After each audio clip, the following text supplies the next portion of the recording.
Welcome to Ischemic Stroke Concept Map from Zoom Out Pharmacotherapy. This video shows you how to read the map and how information is linked to each other.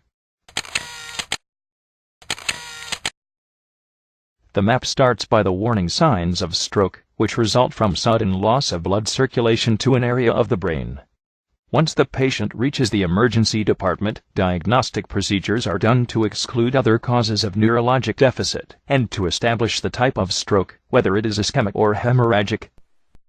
An essential part of diagnosis is to identify time of onset of stroke for deciding if the patient is eligible for thrombolytic therapy, and to identify the risk factors in order to determine secondary preventive measures.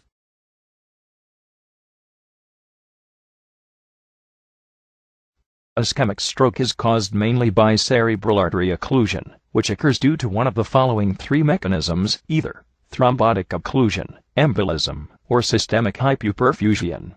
You'll find links between the modifiable risk factors and these mechanisms. For example, atherosclerosis, as a risk factor for ischemic stroke, may cause atherosclerotic thrombosis or embolism. Modifiable risk factors of stroke should be considered for primary as well as secondary prevention of ischemic stroke. Treatment of ischemic stroke includes supportive care, pharmacological treatment, and non-pharmacological treatment.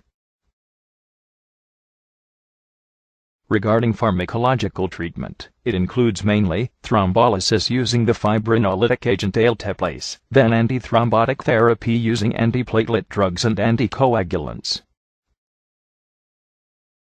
For patients with acute stroke without cerebral venous sinus thrombosis, who are presented within 4.5 hours and have no contraindication to thrombolysis, alteplase is the first choice.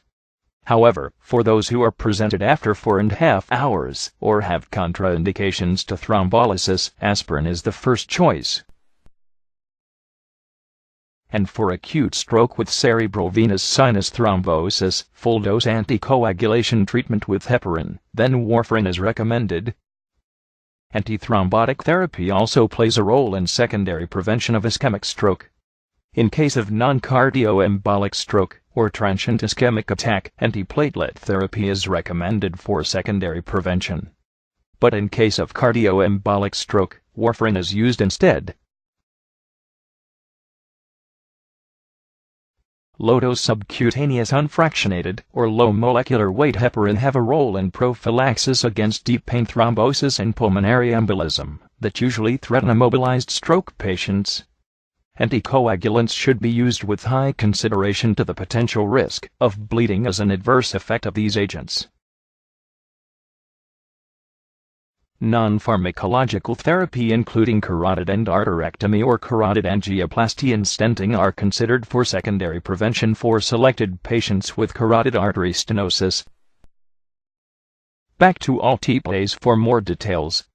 Alteplase is a fibrinolytic agent that causes breakdown of blood clot and restoration of blood supply to the brain, resulting in resolution of neurologic deficits. However, hyperfibrinolytic effect of alteplase may cause hemorrhage, which is manifested as systemic hemorrhage or intracranial hemorrhage.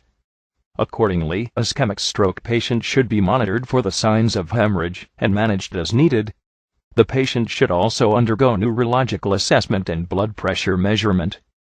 CT scanning should be done in case of suspected hemorrhage and 24 hours before starting anticoagulants or antiplatelet agents in order to avoid risk of bleeding. This was an overview of ischemic stroke concept map.